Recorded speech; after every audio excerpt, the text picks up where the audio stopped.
He wants a fight. This is what Owen Hart has waited for his entire life. I'll give him a damn good fight. Salute, wrestling friends. Today we take a look at every Bret Hart match at SummerSlam, from worst to first. So check in, hit that like button, and let's go.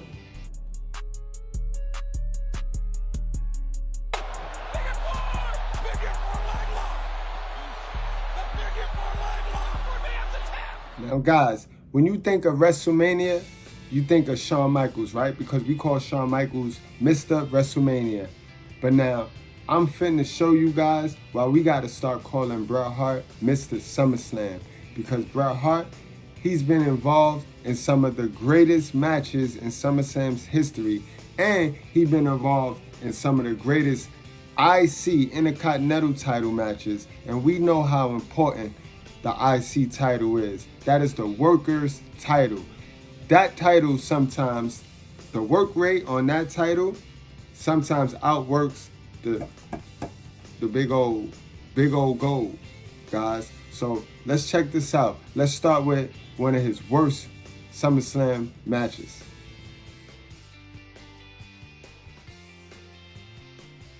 Oh my God, it's Nexus! That was just a little taste of what we've got in store for Team WWE tonight. Now remember guys, we going from worst to first. So this is not a match that we gonna hold me to when we call this guy Mr. SummerSlam. Keep in mind, this was just an angle, you know what I mean? He was at the point of his career where he was away for a long time, guys. I think he was 12 years removed. So he came back and he settled this thing with Vince, and they put him in some angles, and it culminated with him versus Vince at Mania. So this is just one of the angles that they used Bret Hart in. He was on Team WWE against the Nexus. And it sucks because we all know that the Nexus, they should have been used way better. Wade Barrett should have been champion and all of that. But anyway, this is about Bret Hart. So I'm glad we got that one right out of the way. Let's get to the next one, guys.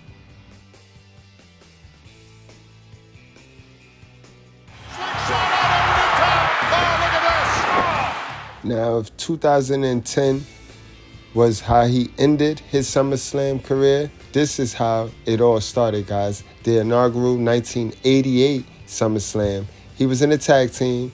Y'all know the historic Hart Foundation, and things ain't go his well. It ain't start off great for him. I mean, this is when they lost their manager, Jimmy Hart. He traded sides and he went on over there with Demolition, who already had their manager, Mr. Fuji, and Jimmy Hart found the way to cheat. He found the way to run down and pass that megaphone off, and you seen how Bret the Hitman Hart night ended on the inaugural 1988. But let's get to the next one. Please don't judge me. It will heat up. Those that know my guy Bret Hart knows that it heats up. We're going from worst to first. Let's get to the next.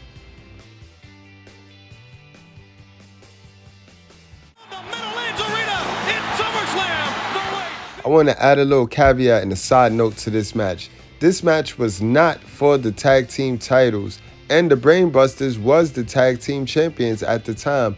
Remember, we got Tully Blanchard and Arn Anderson a year prior at the 88 SummerSlam, and that's where we were trying to get Ric Flair. Once we knew that the Four Horsemen wanted out of their contract, Vince McMahon swooped in and he tried to get Ric Flair and the big gold title, but Ric Flair dubbed it at first. And boy, don't he kick himself to this day for dubbing that. He should have left when his brothers left, when Arn and Teddy left. But yeah, guys, keep that in mind. This was a great match, a very good match, an underrated tag team match. And back then, they used to make tag team matches very important. So this wasn't for the title, and I wondered why it wasn't for the title. But let's get to the next one, guys. Bret Hart took another L, but again, you gotta pay dues. You gotta pay dues. Before you can win big, you gotta know how to handle losing. 2 out of 3 falls. What action! The Hart Foundation once again tag team champions. Now again, for the second time in 2 years, they end up meeting Demolition in the 1990 SummerSlam. Keep that in mind. And at this time, it's the 90s, so all them 80 wrestlers, they're phasing out. Demolition, they went to the Freebird rule where they got Axe, Smash, and Crush because Axe is aging out. So they got the new guy Crush with them. And if you notice, in this match, unlike their first match, it was 2 out of 3 pinfalls. And Bret Hart gets his first taste of victory at SummerSlam after losing his first 2 in 88 and 89 in the 90s. As soon as 90 hit, he started to get his wins.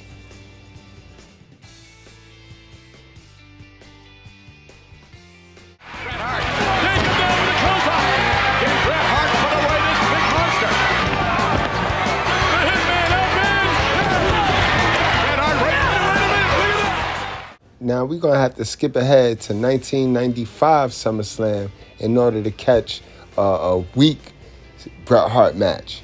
And when I say weak, I'm just saying weak as in storyline, build, and all of that. Because if you guys look, this is Kane before the Kane character, Isaac Yankem. So it was an athletic match. It was a good challenger for Bret. And he got the victory too. But we already know where it was going. In 1995, Bret had the flag. He had the torch for WWE.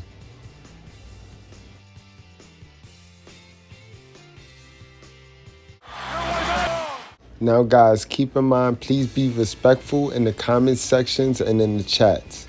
I understand, and I get why you may think this is one of the greatest matches and this should be number one, but it's not. Can you imagine what Bret Hart had to go through trying to choreograph a match with a crackhead? Look at this picture right here. Bret Hart looks like, wow, I'm amazed at myself for getting through this. But look at British Bulldog. He looks at the title as if he know he does not belong to be the champion. He do not deserve that title. Bret knows this title is about to be cursed again. Because the Intercontinental title is cursed when it's not in Bret Hart's possession. I'm going to tell you that. Man, incredible. But this is where I put this at. You know what I mean? We going from worst to first. So feel how you need to feel, guys. But just be respectful.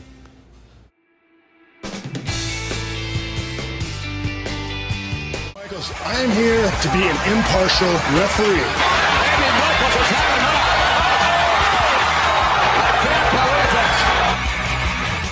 Now, no wrestling fan that think for themselves, no critically thinking human being is going to tell me that this match is not better than the Bulldog match. Bret Hart himself knows this match was way less stressing and way better. This was action-packed, guys. How could we forget about this SummerSlam match? This was better, guys. This is one of the most entertaining SummerSlam matches you're going to be able to watch. If you watched a SummerSlam match list, top 10 SummerSlam matches, this going to be on there, depending on how old the person that made the video is. This is definitely going to be on that list, guys. And I'm not saying the Bulldog match wasn't great. It was good, but knowing what you know, imagine how better that match could have been had he not been on them drugs.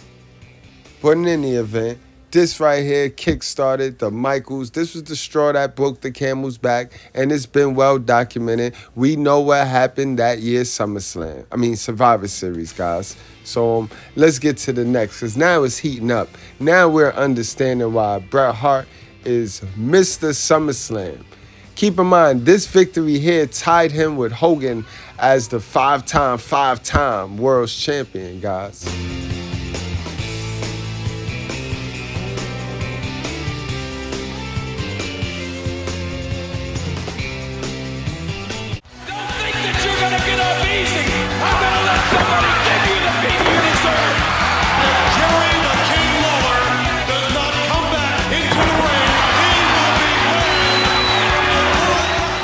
absolutely epic. And it take a video like this to keep track. When you put it all together and you put it all in perspective, this man Bret Hart beat 2 people in one night. 2 technical masters in one night. Cause don't sleep on Doink the Clown. Please don't sleep on Doink the Clown. Yes, his gimmick was gimmicky, but as a wrestler, he was very dangerous. And he'll put you down, and he'll put you out. Axe Crush. Guys, but Bret Hart, man, he went bananas this night. And he didn't care. He didn't come to play this night. Remember, this was a good storyline, too. This was good storytelling. Jerry the King, he came. Because remember, the territory started collapsing around this time. We took all of Smoky Mountain Wrestling. We took all of their wrestlers. That's how we ended up with Kane. You know what I mean? Then Jerry Lawler came on board. He stopped running his territory and he came on board. And they had him in the storyline where he was disrespecting the Bret Hart family. He was disrespecting the legendary Hart family. And he would say things about Stu Hart. He would say things about, I think Ellen is her name. And he would just be so disrespectful. And he had to pay the piper. He had to pay the piper this night. And Bret made him pay. Let's get to the next one.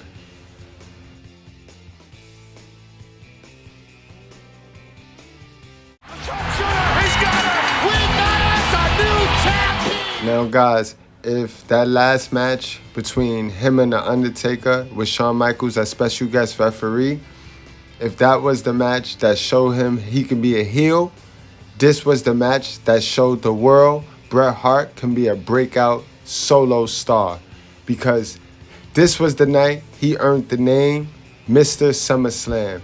And after this match, anything Bret Hart touched was gold and could do no wrong. So this is why I say this is the greatest Intercontinental Championship match of all times, including the Savage Steamboat. This match is better than that.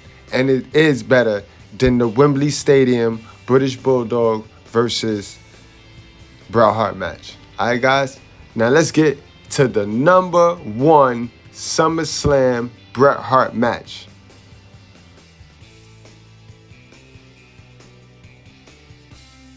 He wants a fight. This is what Owen Hart has waited for his entire life.